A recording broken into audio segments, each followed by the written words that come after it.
Demon Slayer, Hashira Training Arc. Everything you need to know about the Hashiras. The anime with one of the best fighting animations is back with yet another season. The Hashira Training Arc of Demon Slayer is currently airing, and with the first episode out, let's get into everything we know so far and what we should be expecting from this arc. Welcome to RyuAnime, your ultimate hub for anime updates, recaps, and insights.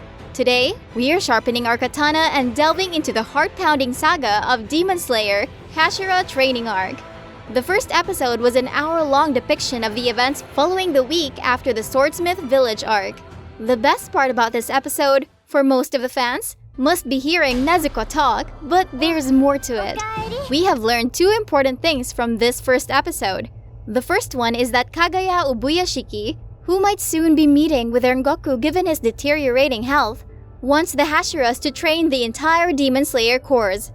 Secondly, the Hashiras now know about the Demon Slayer mark. Before we get into these, let's have a look back at the Hashiras versus Upper Moons. Hashiras versus Upper Moon. In the Demon Slayer world, we have the 12 demon moons known as the 12 Kizuki. They are the most powerful demons in existence that serve directly under the command of Michael Jackson. Among these 12, we have 6 upper ranks and 6 lower ranks. Since we no longer care about the lower ranks, let's move on to the upper ranks. At number 6, we have Gyutaro and his pretty sister Daki. Number 5 is Gyoko, then Hantengu, followed by Akaza, Doma, and finally, the strongest demon, Kokushibo. On the other hand, we have 10 Hashiras, namely the Flower Hashira, Kanae, Flame Hashira, Rengoku, Insect Hashira, Shinobu, Mist Hashira, Muichiro, Wind Hashira, Sanami, Sound Hashira, Tengen, Serpent Hashira, Abanai, Love Hashira, Mitsuri, and Water Hashira, Tomioka. The first fight we saw between an upper rank and a Hashira was between Rengoku and Akaza, the cinematic masterpiece that left us in tears at the end of Mugen Train Arc. Those who were unspoiled did not expect Akaza to make an entry out of nowhere and offer Rengoku to join them. However, our GOAT, Rengoku, couldn't care less about the offer and focused on his mission, which was to save the passengers.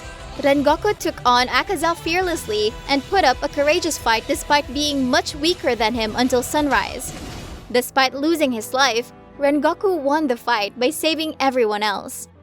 The next arc was the Entertainment District arc, where Sound Hashira Tengen took on the Upper Moon 6, Gyutaro and Daki. Tengen and his students, Tanjiro, Nezuko, Zenitsu, and Inosuke, were tasked to investigate the weird events happening in the Entertainment District. They did not expect Upper Moon 6 to be behind the ruckus, but thanks to this coincidence, we got to see the final episode masterpiece.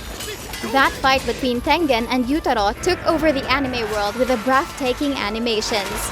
To everyone's surprise, Upper Moon 6 was defeated, and not only Tengen, but the amateurs survived as well. This was Tengen's 4th major victory. The first 3 major victories were his beautiful wives. Tengen then retires from the Demon Slayer corps. Finally, the Swordsmith Village arc aired last year and featured 2 upper ranks and 2 Hashiras. Upper Moon 5 Gyoko fought with Muichiro, while Upper Moon 4 Hantengu fought with Mitsuri.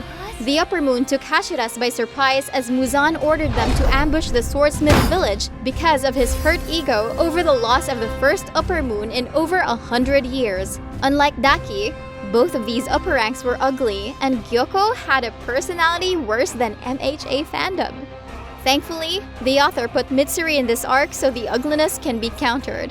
Most of the fans did not like the fights in the Swordsmith Village arc, not because they were bad or anything. The expectations were way too high after that Tengen vs Gyutaro fight. They weren't as flashy, but they were still better than most. During Muichiro vs Gyoko, we saw Muichiro being cornered after he fell into Gyoko's trap. Not only was he losing his breath, which was causing his heartbeat to rise, but also his body temperature was increasing constantly. That checked all the requirements to awaken his Demon Slayer mark, so Muichiro became the first Hashira of this generation to be able to do so. After that, he just toyed with Gyoko like Gege has been toying with JJK fandom and ended him easily. Similarly, Mitsuri was also driven to a corner and was completely overpowered. However, she knew that she had to protect everyone and stall Hantengu's combined version until Tanjiro gets rid of that willy-sized Hantengu. Mitsuri successfully manages to manifest the mark just when she thought she was about to be off-screened. She became the second Hashira of this generation to successfully manifest the Demon Slayer mark. Demon Slayer mark. The first episode shows how the Hashiras were clueless about the Demon Slayer marks. Kagaya's wife, Amane, reveals that the swordsmen during the Sengoku period, who were strong enough to almost defeat Michael Jackson, were all manifesting marks similar to a demon crest. The reason Hashiras weren't told about marks was because many people before have tormented themselves over marks that they couldn't manifest. As the Demon Slayer course has been nearly destroyed many times since the Sengoku period, the information about marks wasn't passed on. However, there's one statement that is still known to this date. It says that when one marked person arrives, the mark will appear on others around that person as if in resonance.